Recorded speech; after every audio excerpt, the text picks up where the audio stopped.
After 6 months of hard work, it all comes down to this. The final race of the season gives everyone one last chance to show what they've got. Let's see who can conquer Road Atlanta as we get ready to watch round 13 of the Porsche Owners Club Series. And you'll see it all live here on the Global SimRacing Channel. Hi, I'm Joe Peak, and with me in the booth is Roush Racing driver Joey Atterbury. Behind the scenes is our director, Zach Johnson, and he's using cameras provided by Dougie Beard. With over half a century of history, this track has built up a well-earned reputation as one of the greatest challenges in North American racing. Let's take a closer look at it with our track guide.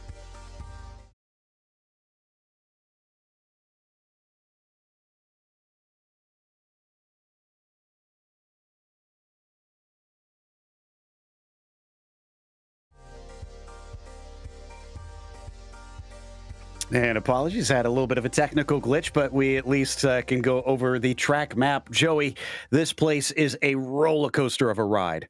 I love Road Atlanta right here in Brazelton, Georgia, in the southeast. 12 turns, 2.5 miles long, and just a couple key points about this classic racetrack. Turn one, incredibly fast, especially in these GT3 cars. You really have to manage that entry speed to not let the front end wash out at apex. And then up over the hill at turn number 3, probably one of the trickiest corners on this racetrack. You really have to manage jumping over that right-hand curb. And then that leads down the S's through Road Atlanta, one of the most iconic sets of corners here. And then turn 5, be careful of the exit curb out there. It can really upset the cars as you're trying to carry the speed out of turn number 5. And then one of the most important corners, turn number 7, it leads onto the back straightaway here at Road Atlanta. That is important because that is where you reach your top speed and it provides your biggest and best passing opportunity. The biggest brake zone downhill into turn 10A and 10B. From there, it's just a quick little rise and a shoot down the hill down to turn 12, but be careful through 12. It is very, very wide on entry, but it chokes up, it narrows at the exit, and that is your lap around Road Atlanta. There's going to be a lot of them because they will rifle up these laps pretty quickly in these GT3 cars. Before we get to that, though, we do want to mention our sponsors, which includes Porsche. There is no substitute. Find out more at Porsche.com. And Game Changer Wealth, helping you become a game changer with wealth. Contact them today at GameChangerBR.com or at 225-664-2565.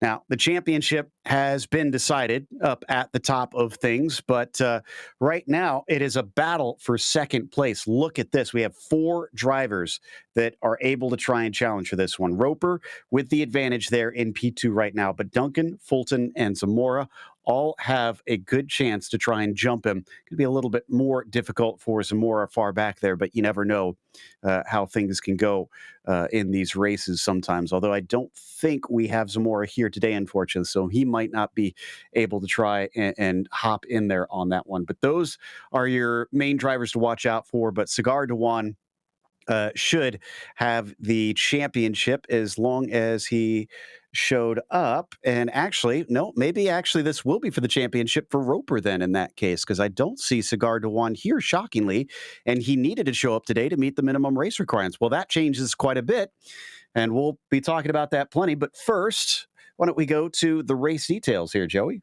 As you mentioned, we are ending the season here at Road Atlanta. Round 13 of 13. Everybody is in the Porsche 911 GT3 cars, the biggest and best GT3 cars that Porsche has to offer. And a 30-minute race is what we're going to be doing tonight. Now, the competitors are in a 30-minute qualifying as well. Right now, a fixed setup is being used. So what that means is that all of these drivers have the exact same car underneath them. It is up to each driver to understand how to utilize that around this Road Atlanta circuit and make the best of the lap time. So as we get over to the qualifying now, Chris Walsh is back, and while he has been dominating this season, in fact, he by far has scored the most points of everybody. Unfortunately, he did not meet the minimum requirements, so he is going to have to settle for sort of an unofficial championship, if you will, but won't be crowned today. Just because he did not meet that minimum attendance. He has been fast and is fast today with a time that's almost half a second faster than Jad Duncan right now. You know, Chris Walsh is always one of the fastest, and like you were saying, when he does show up, it's tough to beat him. And what we're seeing is these competitors are going to come down to pit road and put a brand new set of tires on with these fixed setups. You can't take the fuel out in qualifying, so they have to go out there and turn laps to burn that fuel off. And then once the car gets light, they come in and they put that brand new set of tires on and go for that fast lap time. So the good news is I have a sheet that can do some of the math for us here on the championship. And with AJ Roper not being here, that means that he will wind up scoring 103 points. He did meet the minimum, so that's good on that front. And there's no problems on that end. Jad Duncan still has to score more than 13 points to be able to overtake him in the championship, which means second or first for Jad Duncan. And I'll double check on that because I haven't taken into account what his drop weeks might potentially do on that. Right now, it looks like he's doing what he needs to do, Joey, because he is in P2. Yeah, right there, P2. And then I also see BJ Fulton, who is on that list, who is there in provisionally P4 right now. So I have a feeling of the championship contenders we do have on the track. They are grouped very closely. Now, we do have 8 minutes left here in qualifying as we see Jad Duncan round turn number 1. And actually a little bit of traffic up here as he comes up over the highest point here at Road Atlanta, turn number 3. So I can confirm first or second will do it for Jad Duncan. BJ Fulton as well there, who would come up from fifth in the points, technically, fourth in the points to take the championship. But Arnold Roper, with his drop points, gains 2 more. He came in with 101, but he'll have one of them start to count towards that total here because of those drop weeks. But here's the crazy thing. Jad Duncan, if he finishes third, he would be 1 point shy of the championship. That's how tight it is for him. It's kind of bittersweet, right? If you're on the podium, but it doesn't quite get you there.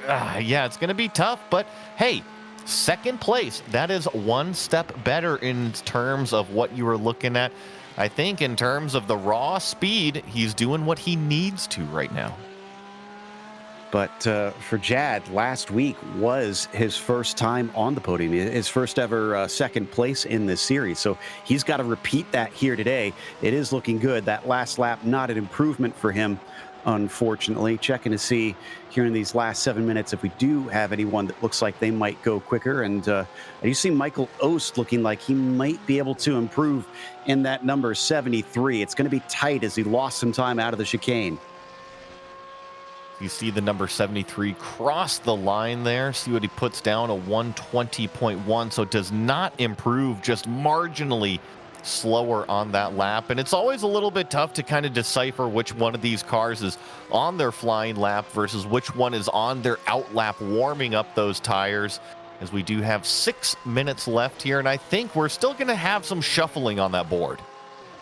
Yeah, I think there's still definitely opportunities for things to change around a bit. Doesn't look like anybody is on a real good one at this stage. Chris Walsh maybe cooling his tires a little bit before he gets another one going as you watch him on screen. But he's also pulling along BJ Fulton. Now, I wonder if BJ is trying to be a bit clever here because they have that long back straight, Joey. Is it worth trying to pull a toe on this lap? 100%, but that could also happen right there where you were following Chris Walsh and he actually exited the track and you have to make your correction there and it actually costs you your lap time. But yes, I do think that there's actually a couple places here at Road Atlanta that you can catch a whiff of a draft and help it pull you along. The other idea is if you have the fastest car out on track in front of you, you can go and take notes, follow them, see what they are doing that's a little bit better than you. That's a good point, and I'm sure BJ was trying to do that the way that Chris Walsh has been so lightning quick. It's going to get a bit held up here by Mike Parsons, so I think we could probably count this one as a wash. In fact, yeah, BJ is now showing at about 2 seconds slow here. And I thought maybe he would try and pass Mike, or is Mike going to try and work together with him?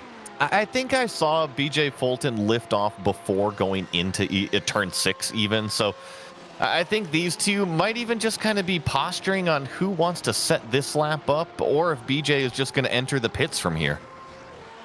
Yeah, that's a good point. We could see drivers here at the end, since they are on a fixed setup. They don't want to exit into the pits and start again because it'll refill the fuel the entire way. So they want to keep burning that fuel, put new tires on, pop back out, and try to get a flyer in. Kind of shocked that we aren't seeing more drivers having done that already. With 4 minutes left, we're doing about 1:15. I think we're bumping up right against it right now. These cars lap around this place incredibly fast, despite how large it is. Yeah, I think those long back straight and of course the S's are very, very swift. So not a lot to this place for sure, with only 12 corners. Down and around to tick another lap off here from Matt Hollander. Doesn't look like he's going to be able to go quicker. His first lap, interestingly, is his quickest so far at that 19.9.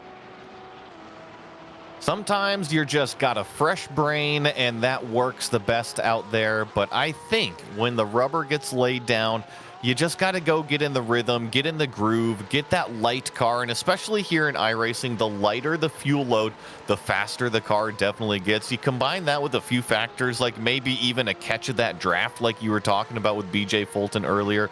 That's the lap that you are always searching for here in qualifying. The good news is the weather at least is kind of in their favor here today, because it looks like it's a pretty ideal conditions at about 78 Fahrenheit.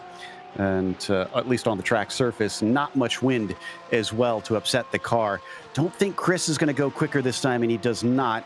Doesn't quite reach that 18.6, about a tenth slow that time around. But he is also sitting behind Eric Oviatt. Is Oviatt far enough ahead that he's not going to get held up? That's what you have to manage, and actually looks like Eric's going to pull off to the right side, let Chris Walsh through, so Chris did not lose any time at all. He was a little bit wide going down through the S's there, but you can always gather that back up as long as you get through turn 5, put the power down up over those curbs. Seems to be still together on a decent lap. BJ Fulton looks like he might be able to go faster this time through. He's about a tenth quicker in the number 82, but it'll all come down to this last braking zone into the chicane of 10A and B. Let's see how he manages this one. Up to 2/10 by the end of it. It was a very good exit out of 7, considering he gained time all the way down the backstretch. He goes very wide. Hopefully it was within track limits, but he also loses time. It's not looking good this time by. He crosses and it gets deleted, unfortunately. That was a tough one, because I'm actually looking at those times, those overall times between 3rd and 4th. There's only 0.05 of a second separating BJ Fulton there. So it's pretty close there between 3rd and 4th. He just needs to kind of reach down deep and grab that little bit of time. Well, if anybody was hoping for fresh tires, it's now too late for anyone to dive in, be able to start a flying lap. So what you've got is what you've got, and you got to try and make the best of it out there on the track. We're watching Larry Haas start what might be actually his last lap, but not sure if he'll be able to get around in time to start another one. For Matt Hollander, he is absolutely starting his final flyer. So is John Momeyer out there right now as they fly by our booth at the start-finish line. But here coming down the back stretch, going to watch and see whether or not Mark Rondeau can go any quicker as he comes around out of the chicane. He sits in 5th, needs to make up 0.07 of a second to improve past BJ Fulton and into 4th place. He'll cross the line, and that's not going to do it. I do see that BJ Fulton is on a heater of a lap. We'll see if that's going to come across and improve at all. A 119.0. Yes, that is going to jump him up into 2nd. That's bad news for Jad Duncan. Remember, he needs to get himself a 2nd place in the race. Starting from that position behind is going to make life that much more difficult. Last lap did not improve. Now he's on the final attempt. So is Chris Walsh, who just flashed past. Looks like Dylan Scott's going to be able to make it just in time with about 5 seconds to spare. And Oviatt did get across the line to start one more, but looks like Haas is done, and he does not improve on the last lap. Going to pull off to drivers right there. So all of these cars, now that the checkered flag has fallen, if you cross the line now, your session is done. However, if you had started it before that checkered flag comes out, you do get to finish this lap. Momeyer going to be the next one through. Doesn't look like he goes any quicker. Marc Rondeau, who we were watching before, again, showing very well at this part of the track, but it seems like many are struggling to nail the double apexes of that chicane. This time he gets it right. He'll cross the line with a big improvement if my timing is showing correctly. And yes, a 19.2 jumps him up to fourth. Yeah, it was a great lap by the number 11 right there. There's a couple other cars that are looking pretty close. I see that Jad Duncan right here coming out of the turn 10A, 10B complex right on top of his fastest lap time. He's got to beat a 119.0 if he wants to advance up in terms of position. No, a 19.44. Oh, that's got to be frustrating for him right at the very end to get bumped down onto that second row. Dylan Scott, has he got anything more in the tank? A 20.1. No, that will leave him where he was, and that is it. That is all of our drivers who are able to set a time done for today. As you can see, the 23 going to take it down into pit lane and park it. So not the largest of fields here, but enough to give us some interest in this 30-minute event. And no surprises, Chris Walsh is the fastest once again as he takes pole over BJ Fulton. However, Chris is not in the championship hunt if you're just joining us. So he is just there for the wins. Fulton is with a fight with Jad Duncan, who starts from third just behind him. Marc Rondeau will be P4, and then it's Dylan Scott in fifth. Dustin Heindel starts in sixth today, followed by Eric Oviatt in seventh and Michael Ost in eighth. Matt Hollander starts ninth and Larry Haas 10th. The last two to start this race going to be Mike Parsons and John Momeyer. 12 drivers. Federico Del Toro, unfortunately, is going to be a DNS as he has left the session. Despite only 12 cars on the grid, Joe, you were mentioning a little bit of a small field here. I think Road Atlanta is a natural track that kind of packs everybody together. It forces them to go narrow in a few sections, and then also that big, long back straightaway with a big passing opportunity going right here into turn 10A, 10B, where the cars are gridding up. I think we're about to have 30 minutes of good racing in these Porsches. And before we get going, down on pit lane, we have Finn Woodruff with us once again. Finn, if you're in the shoes of BJ and Jad, knowing that a championship is potentially on the line, I mean, how do you deal with the start of this race? Do you go aggressive? Do you try and preserve the car?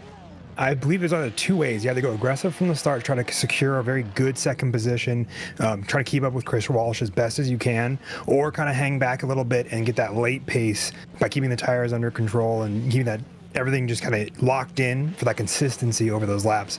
And those are your two real options, and whichever one you go from the jump, you can't change them in between. So pick one, stick to it, and go from there. All right, I think that sounds like good advice as we are just waiting. Did we get Mike Parsons out there? We might even be missing Mike Parsons because I'm not sure that I see him on the track. So it looks like it might be a case of only 11 cars starting this race as well. This tends to happen sometimes late in the season where attendance tends to dwindle. So not too great of a surprise as the Porsche pace car now leads them away. And Chris Walsh is going to try to take yet another victory. He's already claimed, let's see, 6 wins out of this 13 race season. He's got nearly half of them. If he does win number 7, that'll be more than half the races. They come to the start-finish line. Pace car is in, and the green flag is out. Chris Walsh with a very good jump. Jad Duncan as well over BJ Fulton. He manages to get down to the inside by turn 1 here, but can he hold it out? BJ's going to be trying to come around him. No, he can't hang on to that P2. It's that yellow car of Jad Duncan that overtook that second spot. Now jumped the curb here at turn number 3. Looks like we still have all 11 cars pointed the right direction, and Chris Walsh leads the entire field down the Road Atlanta S's and through turn number 5, a danger point, the exit curb right here. Hopefully everybody takes it easy with these cold tires, and it does look like everyone managed to make it over the top. Oviatt being overtaken by Hollander there, who manages to move up into 6th place. 3 positions gained already for Hollander, and we're only halfway through this lap. I'd watch out for BJ Fulton, though, because he got a terrific drive out of turn number 7, and Jad Duncan does not have the slipstream, so it's going to be all defense from this bright yellow car down the back straightaway. He holds the middle of the track down into the braking of the chicane, drifts back over a little bit, but leaves some space. Didn't need it. Fulton doesn't go for it. Speaking of that slipstream, Chris Walsh looks like he's on a mission to break that draft. He's already a 2.5 seconds ahead. He's got those tires warming, that Porsche working very nicely for him, and you're right, he's broken that so-called DRS bubble. Yeah, and coming down through turn 1, we once again fly through with BJ Fulton hot on the heels of Jad Duncan. Championship battle out on track to decide things. Essentially, whichever one finishes 2nd place here, if things stay the same with Chris Walsh, they're the champion. And granted, we've only have a lap and a half of racing, but just from what I've seen so far, this 3rd place car, BJ Fulton, the darker car here, he is actually a little bit faster, a little bit more aggressive, maybe a little bit more confident in the tire temperature underneath him. Here we go through turn number 7. However, that yellow car of Jad Duncan, a much, much better exit that time. And again, if neither of these drivers finish 2nd or 1st, then that means that Arnold Roper, AJ Roper, is our champion by default, even though he isn't here today, because they won't have enough points to overtake him. Coming down into the braking of the chicane once again as we watch with BJ Fulton. He's definitely not as close as he was last lap. No, he's not. And what's really interesting, Joe, is there's a lot of action going on right behind BJ Fulton. So if he doesn't make a move on this yellow car of Jad Duncan, I have a feeling Dylan Scott really wants to. And if Dylan Scott doesn't want to, Mark Rondeau is lined up right behind him. And like I said, you know, these drivers need to finish in that P2 spot. So Scott or Rondeau could be the spoiler here today and deny either of them a chance at taking a championship title. Is he in the mood to do that? I mean, is he aware of the position that he's in if he overtakes them? It's an interesting topic, and like what Fenn was saying earlier on the pre-grid is that you got to have a mindset for this championship, and what happens when there's a variable from the outside that you didn't think about, and now all of a sudden your mindset is thrown out the window. Absolutely. Great run from Scott, too. Look at this. The orange, black, and blue car has a tow from BJ Fulton. He's going to start to catch him here, but BJ may be getting a little bit of pull from the bright yellow number 83 as well. It's not going to be enough because he is dropping away from Jad and down into the braking. Still, they stay single file. Nobody makes an attempt, but a spin behind them. It looks like Mark Rondeau went a little too hot in. A classic thing that happens here at Road Atlanta, just the eyes get so big in that brake zone, not to mention it is downhill. You couple that with a draft train in front of you, you're probably going a little bit faster than what you think, and unfortunately just overshot 10A, it looked like. With it being so early in the race, everybody's still very clumped together, and that means Mark moves all the way to the back of the 11-car field. He's got work to do at this stage. Looks like we've got a replay of the incident, and yeah, I agree with you. It looks like maybe just too fast into the corner. And with these Porsches, if you are standing on that brake pedal just throughout the corner, it is so easy to have that rear continue to move around, and the yaw rate, the slide angle, if you will, once it gets past too great, there's nothing you can do to bring the car back. So that's one threat that's gone away from BJ Fulton, but he still has Dylan Scott behind him. And once again, Dylan looking very strong at a turn 7. This is the 2nd lap in a row that he's kind of outgunned BJ off the corner. BJ Fulton going defensive, going down the hill here. Dylan Scott on driver's right side, going to try to outbrake BJ Fulton side by side into 10A, and it looks like it's going to still be side by side out of 10B. Well, if they stay wheel to wheel coming through the final corner, this could be disastrous. This is a place where cars can get tipped off at full throttle. They're going to give each other space, and Scott doesn't get the position. But look at the damage that did to Fulton's attempts at Duncan. He is now a 2.5 seconds behind. Jad Duncan was loving that in his mirror. It allows him to breathe a little bit. As my dad would used to say, he goes, wiggle your fingers, wiggle your toes, take a deep breath, just go out there, do some laps now. Unfortunately, he missed the apex a little bit at 3, so maybe he wiggled him a little too hard in the cockpit because he lost a couple tenths, but not too badly. He will try and continue this trend and pull away from that gray and martini liveried machine and up towards turn 7 once more. Let's see what happens between BJ and Dylan. Looks like pretty good runs coming out of turn number 7 there. Blast down this Road Atlanta back straightaway. Let these Porsche flat 6 engines really scream up past 8,000 RPM. And it was looking like a pretty good race for Dustin Heindel up until a few moments ago. Things have calmed down here, so I think we've got a chance to look at his replay. And I think he actually caused some problems for those behind him with his spin. Momeyer and Haas nearly ran into him when he lost control. And it almost looks like maybe he was caught out by the car in front that sent him around. Very similar in terms of how the car spun around in turn 10A with the Porsche here. And you know, Joe, I think that he was just trying to actually avoid the car. He was trying to do an over-under, and I think the car was just a little bit slower than what he predicted. Yeah, that definitely looks like it to me, and that sent him spinning. So he falls to 11th place. Rondo at least gets 1 and is already catching up to Momeyer, so that's good news for the 11 car, who had a very similar problem out there. We jump back up to the likes of Hollander being chased by Oost. This is for 5th place.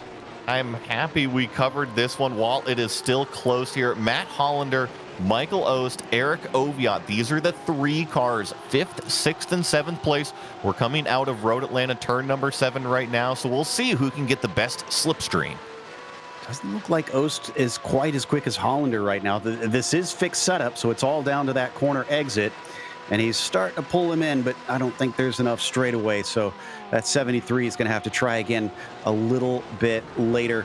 Hollander is actually our biggest mover right now. He's gained 1 more since that first half a lap where he got 3 very quickly, and he's now up 4 from where he began.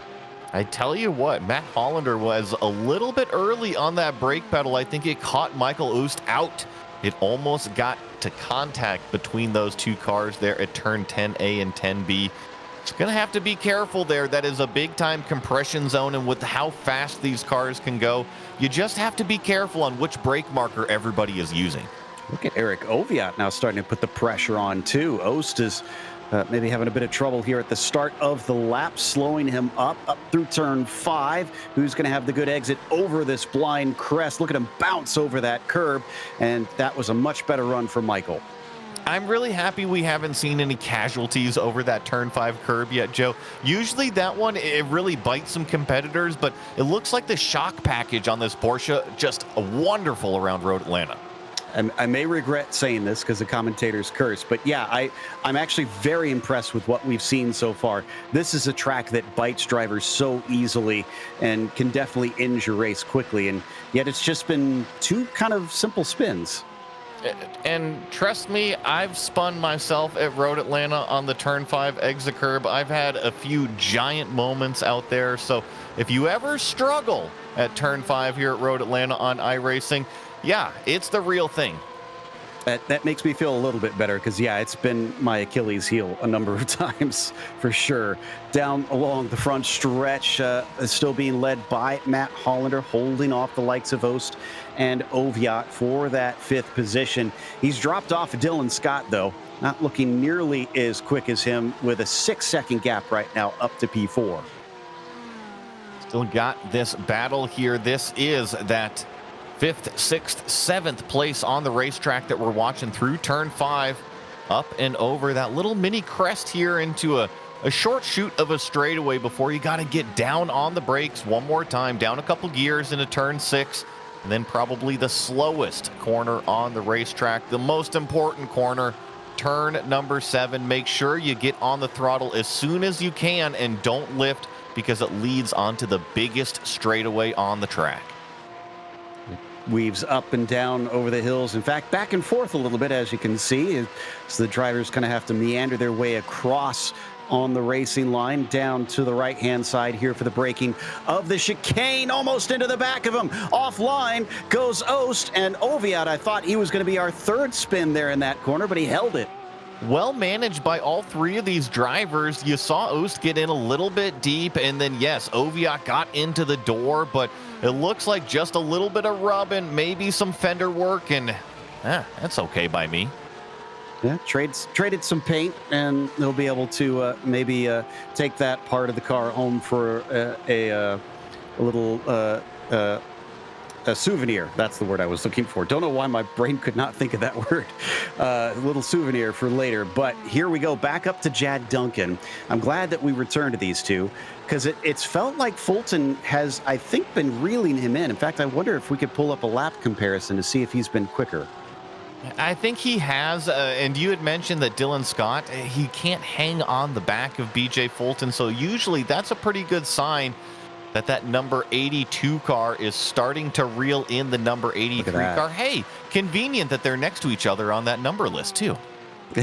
Exactly. Yeah, look at that. Very consistently it's been pulling forward. In fact, it's been increasing the 3 laps to where last time was half a second faster.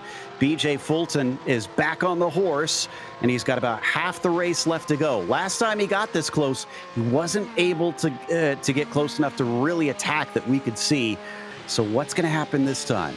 And this was the first lap right there that BJ Fulton was not faster than Jad Duncan. So something changed there. He was doing 119s in that last lap, a 120.3. So Jad Duncan managed to hold that gap here, but I do think it is still closing, and we're not even halfway yet.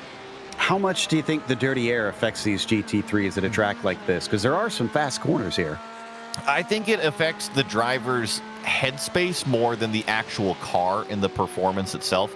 It's easy to get stuck behind a car, and then the driver's like, oh, it's got to be the dirty air. It's got to be the dirty air coming off of the car. But I don't think that the production cars necessarily disrupt it that much. I always wonder that. I'm glad you addressed that, because whenever I watch F1, I can't see and feel it. So to me, it's easy for me to be an armchair quarterback and say, come on, just push harder and get up to him. But sometimes it does kind of feel like it's the driver is just using an easy excuse. So. And to that point, in F1 where the cars are very light and very aerodynamically dependent, it's very different than these Porsches that, they're production cars. And yes, they do use aerodynamic aids with all these big spoilers and wind and canards up front and splitters and whatnot. But it still comes from these massive tires and the mechanical grip. That really is where the meat and potatoes are on these GT3 cars. That looked a lot quicker for Fulton. Yeah, fast personal best there for BJ Fulton at a 19.7. So it's down to half a second. Now, surely he's getting a tow by this stage when they get to the backstretch, as long as he doesn't lose this distance. And you saw Jad Duncan way wide up over turn number 5 there. So both of these drivers pushing it. And you mentioned that lap time. BJ Fulton, the fastest car on the track that last lap. Wow. So BJ has basically responded to that bit of a hiccup there on lap 9 and said, let's go. And now he is within that half a second. The gap is starting to come down now, but ever so slightly. It's just thousandths at a time. Don't think this is going to do it for him. So yeah, he will back off of it. Not going to be quite close enough this time through. But now we hit almost exactly the halfway mark of this race. And I think the frustrating point of the fixed setup is having the identical wing angle. It's not so much having a car that can handle the same underneath you, but when you want that passing opportunity, you're just looking for maybe a little bit something different that the other car doesn't have. And I think that's where some of the frustration can come in terms of having an identical car. As these two get closer, so has Ost on Hollander. Remember, he had to kind of back off when he was caught out by Matt braking earlier than he anticipated. And look at him get right up underneath that rear wing through turn 3. This is far closer than what we saw him before. That dirty air not affecting these two cars whatsoever. And I see these 992s bouncing all up over the curbs and hang on to it, and he does exactly that, Eric Oviatt. Okay, so Michael Ost going to have to change pants after this lap, I'm pretty sure. That was a big slide up and over the crest of 5, but he keeps it together. He loses a little bit of time to Matt Hollander and also allows Oviatt to close in, but at least he's still racing. That was Ost. That was my mistake there. They have the 3s, and I thought it was the 23, not the 73, but huge slide and great car control there from Ost. Yeah, brilliant catch on his part in the heat of the moment as they break down into the chicane once more. I definitely think Michael would have had a good shot coming down into there this time if he hadn't have had that little mistake coming through turn 5. So he'll have to focus on getting right back on top of Matt Hollander and see what he can do from there. Nothing has changed up in that battle for second since we've switched over to this, so don't need to worry about that too much. Also, Chris Walsh still leads this race now by about 8 seconds over the next nearest car. He's got a pretty good pace. I mentioned that BJ Fulton was the fastest car on the track that lap, but Chris Walsh, his consistency has just been amazing up front, just turning consistent 119s up there. And I don't think that there's going to be any stopping that number 104 car except a mistake from himself. Which we've seen this season, so that's not impossible either. Also, we've switched back to Fulton and Duncan because BJ had a spectacular first half of the lap, closed it down, and now he's lost it again somewhat to Jad Duncan. So it's been yo-yoing a fair bit. It does look like BJ's pushing as hard as he can. That was a great exit, though, coming out of the final chicane. I've seen passes into turn 1 before. I don't think BJ's in a position to try it here, though. You really have to be all the way up alongside here in turn 1 because it is such a short brake zone. You really have to capitalize on anything that you got. But BJ Fulton continues to hound the back of this yellow and black Porsche. Sometimes all you have to do is be there, Joe. It's that anxiety factor that somebody's looking over your shoulder. You got to hit every mark perfect or else they're going to come and take it from you. Oh, no. Ost at the side of the road after turn 1. I just said that I've seen pass attempts down into turn 1 before, and, well, Michael gave it a right go, but it unfortunately went south for him. It is so tough. Turn 1 is incredibly fast, and it is a cruel, cruel turn. Looks like some heavy damage on the front end of that number 73. Let's take a look at it. You mentioned it earlier. Hollander seems a little timid on the brakes compared to some of those around him. The 73 knew it. It just didn't quite work when he thought it would. And I don't see BJ Fulton out there right now either. As we get this replay, he spins to the inside, and where all that damage comes from is the heavy concrete wall impact there. That's never good on the front end of a car. Absolutely not, even though it's a rear engine car. Also, Fulton, I think, disappeared due to connection issues because I went back and checked and I did not see an accident from him. He's been gone since then. We haven't gotten official word from the sim that he's been disconnected from the server. Let's cross our fingers. He was getting very close, and I'd hate to see the championship slip through his fingers for something completely out of his hands. I know we were covering that replay, but my ADD brain saw that name slipping down the order there, and we'll just have to keep an eye on it. Still nothing on the iRacing side, and there it is, Joe. BJ Fulton, packet loss, has dropped the connection out of the race. Oh, my goodness. Absolute worst time. This is the equivalent here in the sim world of just a 50-cent part on the car breaking and the whole thing shutting down on you. So BJ Fulton will not be your champion. Jad Duncan is now in position to take this home, but he is not out of the woods with 10 minutes to go. Dylan Scott is still there. Hey, and you know, credit where credit is due. Dylan Scott has reeled in Jad Duncan. Remember, he was about a second and a half behind BJ Fulton. So through the last few laps, this 08 car reeling it in. And Scott has not had a podium yet this season. So him being in third by itself is already a win for him. Does he dare try and risk it to try and get by Jad Duncan and finish P2? Well, he's got a lot of pace right now. He continues to close it up. Now we're under a half a second. You see him even then visually now down to about 3 car lengths. So I wonder, maybe with Jad Duncan, he doesn't have BJ Fulton anymore. I wonder if he's just kind of relaxing, or if maybe just the pace is falling off. Also, what kind of driver is Jad Duncan in this situation? He's so close to a championship. He's got to know what the point situation is on this one. And I mean, can he perform under pressure? Because we only first saw him on the podium 2 weeks ago. And you were saying, I know that we have all the calculators burning up over here, but does Jad Duncan need to finish second or third in order to claim this, or is he okay? Second is the lowest he can finish to get the championship. If he finishes third, AJ Roper is your champion by 1 point.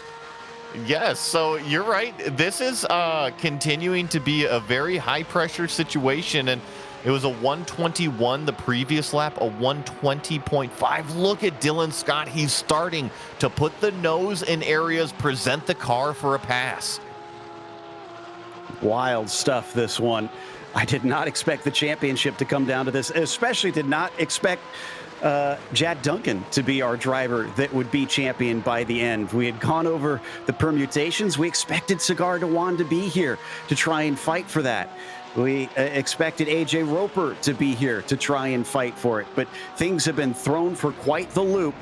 And now with less than 8 minutes to go, Dylan Scott could play the disruptor. We don't even know if Dylan knows that that is the case here if he takes that position. And I think if you're Jad Duncan, you just need to go out there and turn laps. You know that you have the pace. You had a great qualifying effort up there in third. And you look at the fast lap compared to the car behind as Dylan Scott presents the car, but then tucks back in line here in turn 10A. They've got identical in terms of the raw pace of that fast lap. So just turn off the mirrors, turn off that black box, act like that 08 isn't even there, and just do your thing. That's going to be even harder now that Dylan is starting to, as you said, present himself into some of the braking zones, showing himself in the mirrors of that number 83. Will that get into the head of Jad Duncan? And will he make a mistake, or can he rifle off these laps? Looked very beautiful there through turn 3, actually, but that won't get him away from Dylan yet. No, and he looked great through turn 3, albeit just a little bit slow. I think Dylan Scott was able to close it in, and they jump up over these exit curbs. Very poor exit for Jad Duncan. Can Dylan Scott take a look? That was an opportunity, but not quite close enough.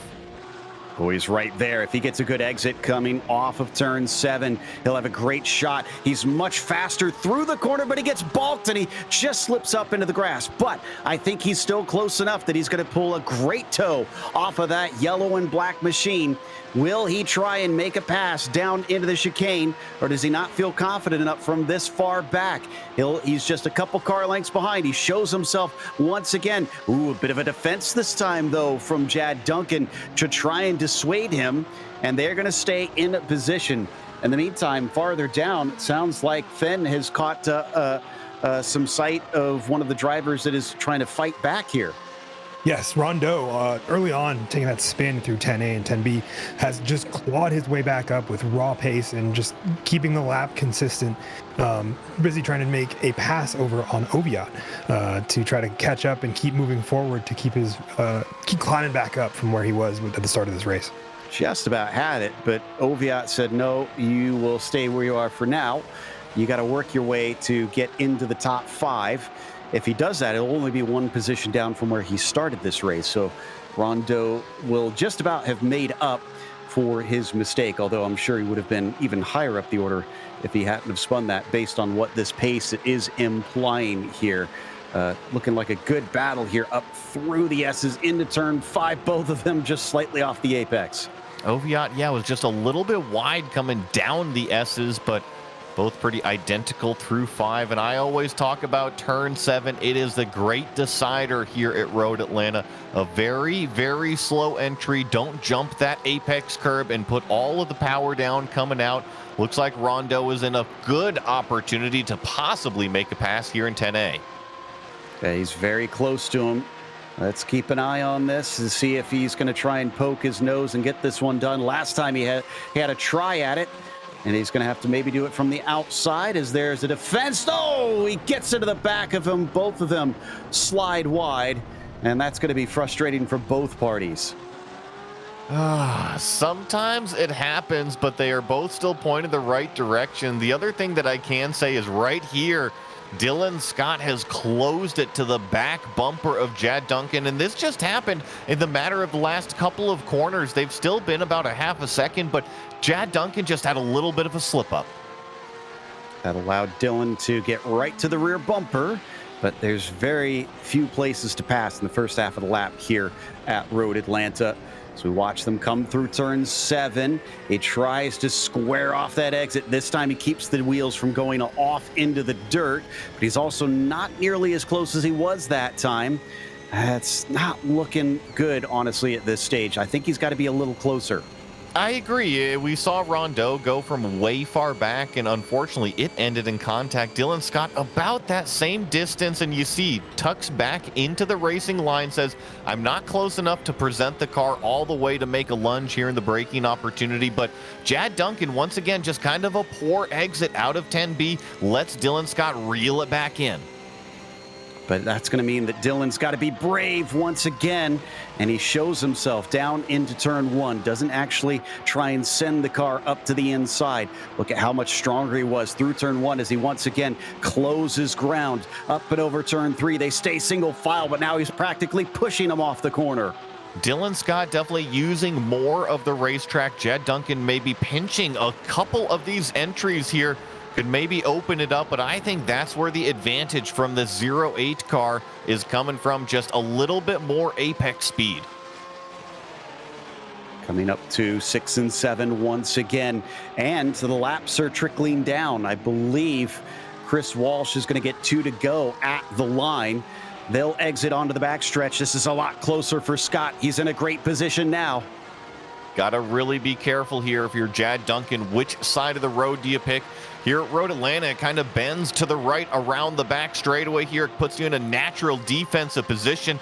Goes to the middle of the road, and actually Dylan Scott decides not to make a lunge here in turn number 10A. I thought for sure, Joe, he was close enough. I think he saw that motion from Jad kind of late on the straightaway and decided it wasn't worth risking the car. He still has 2 laps to go, so he's got 2 more chances at trying to make that move. Will he be more desperate the next time around?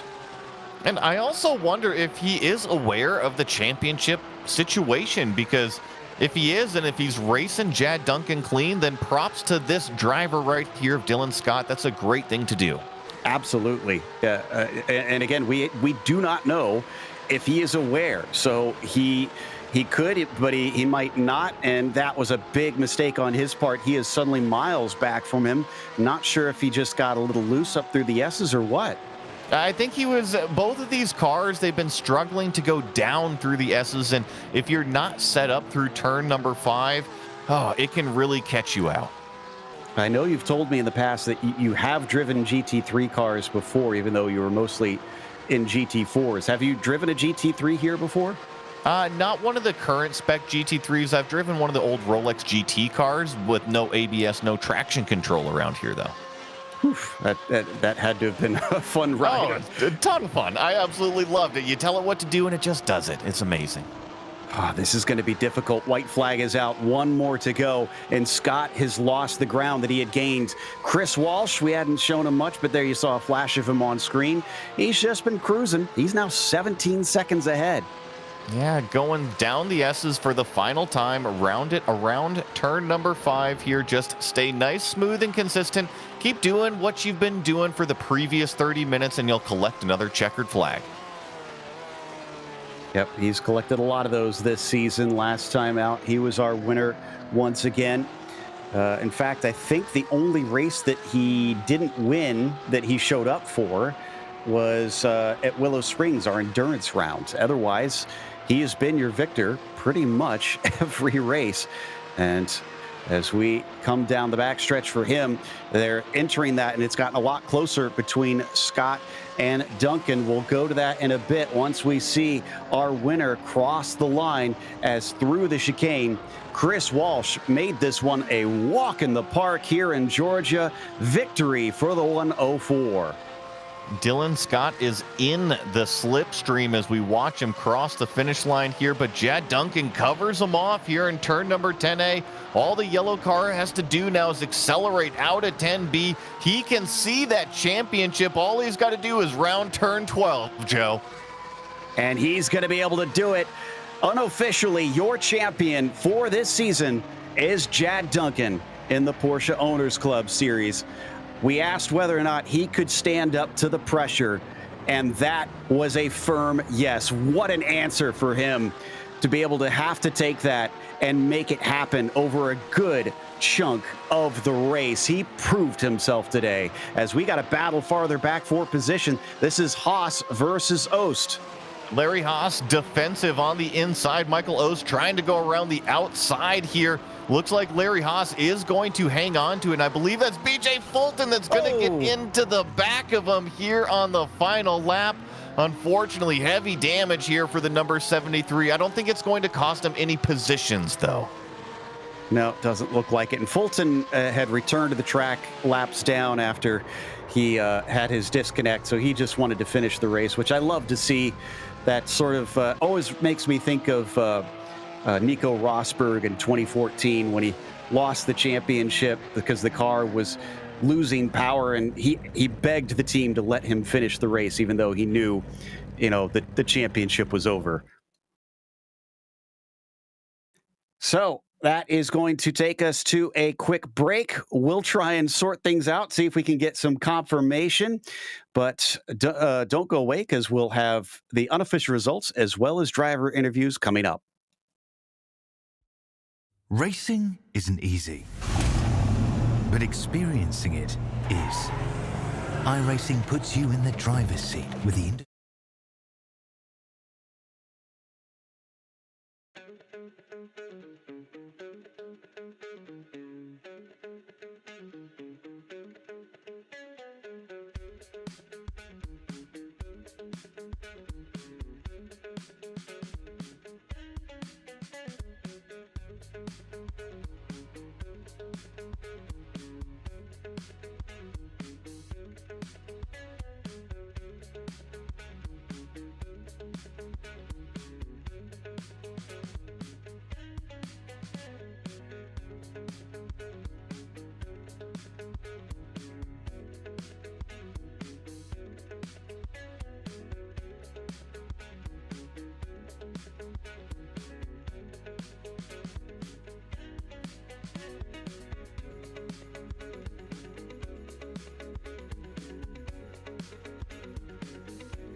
Welcome back to Road Atlanta for the final round of the season here in the Porsche Owners Club Series.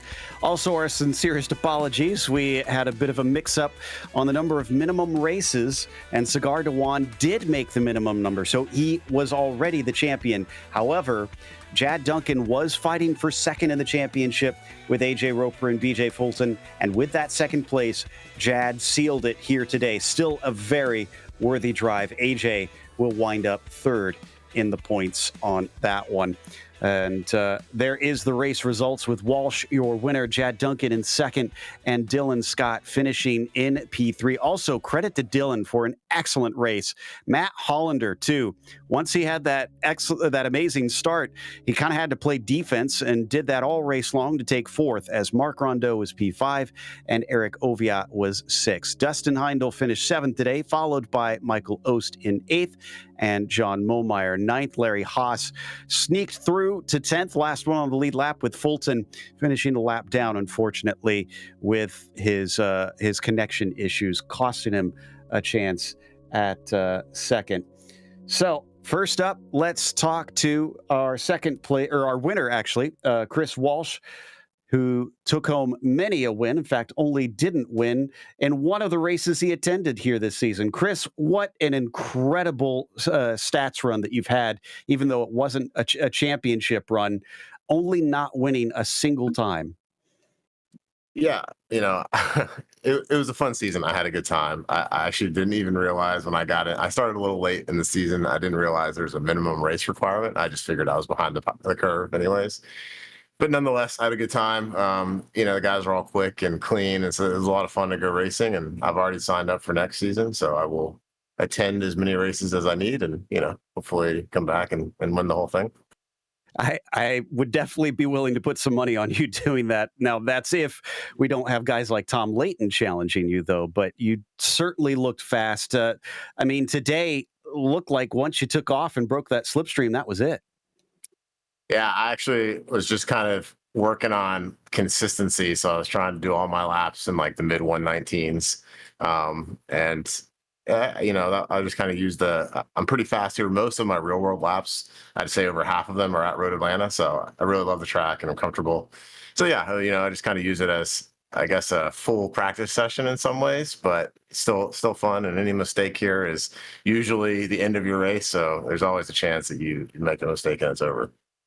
Well, I have what might be good news, might be bad news for you. First race of next season, if you're able to make it, is your bogey round where you didn't win, Willow Springs. You going to come back and tick that off the list? Yeah, I'll come back and figure out how to race at Willow Springs a bit better. But yeah, it's a fun track. So I just really did a bad job at tire management in that round. And, I learned some tough lessons, but that's okay. All right. Well, again, congratulations, and can't wait to see it in 2024. All right. Thanks. You guys have a Merry Christmas. Chris Walsh, your winner here today, followed by second place, Jad Duncan. Joey has caught up with your P2 in the championship. Jad Duncan, congratulations on the second place here today at Road Atlanta. Thank you. That was a fun race, I guess. It seemed like you had your mirrors full the entire time. You made that pass in turn one, then you had to fend off everybody from there on out. Yeah, I think I was either braver or dumber than BJ going into one, but it worked out. And then this track, it's so hard to pass at. There's just no drafting that I knew all I had to do was hit the apexes and not get wheel spin out of the hairpin. And it would be tough. And then when BJ's VR went, I really felt better until Dylan started fighting me just as hard. It was a great race for both of them. Did you have any points in the race where you felt like maybe Dylan Scott was going to show the nose or maybe make a lunge down there in turn 10A? Or did you feel like you had some pretty good pace? I felt that he had the same pace as I did pretty much. So unless I made a mistake, I know he's a good driver, and any lunge would have pretty much taken us both out, and he wouldn't want to do that because he wanted to be on the podium too. So yeah, I was lots of looking in the mirror, but my line inched towards the middle of the track a few times to make sure he didn't try anything too crazy. So it was tough. Well, you had a really good ending run to this championship. You end it with a couple podium positions here at the end of the season. Second place overall in those championship points. What are you going to aim for next year? More consistency and actually being more on pace with Chris instead of winning the other rans, being up there to challenge for the fastest cars. I'm moving up, but I'm still not really there. Chris had us almost a second a lap, which is forever on a track like this. So there's a lot of room for improvement still. Well, you had a terrific race today, a great qualifying effort. Is there anybody that you want to thank? Just my family for letting me do this, and to my parents, they're having a tough time and they're doing well, and we're getting through it. So hopefully next season and next year goes well. That was Jad Duncan, second place in the championship and also second place in today's race at Road Atlanta. And he was followed by Dylan Scott, who took his first podium of the season in a fierce battle. I believe Finn Woodruff has caught up with him. I absolutely have. Welcome to the podium, Dylan. How's it feel to be up here?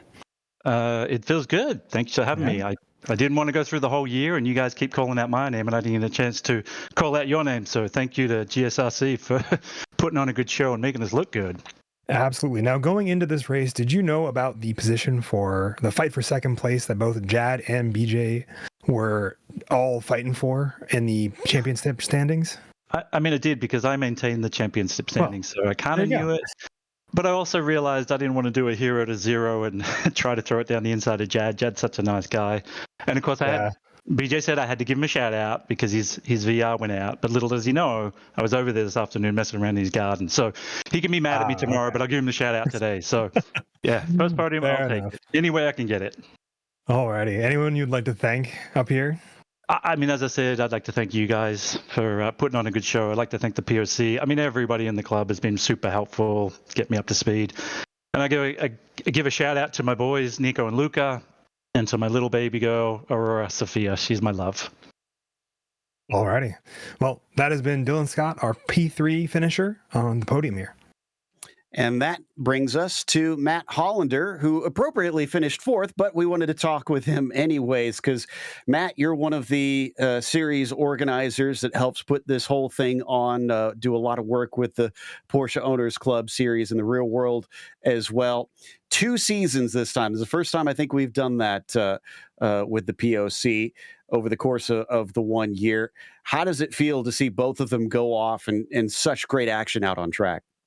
Well, it's been really nice being able to separate the 2 seasons, have totally different sets of drivers for the most part, kind of come in and show their stuff. It keeps things exciting, have a little bit shorter of a season. Work has kind of gotten in the way for a lot of people when it comes to sim. And Joe, I'm sure you can appreciate it, but we started this thing during COVID when everyone had a bunch of free time, right? And things have changed a little bit. So it's been very exciting having a couple seasons to be able to battle it out and have some, different championships to fight for. Absolutely. And well, now with everybody getting back on the track more and more, we've noticed a difference here in the sim of some drivers getting better and better and seeing the progression. Are you seeing some of that translate onto the real track too?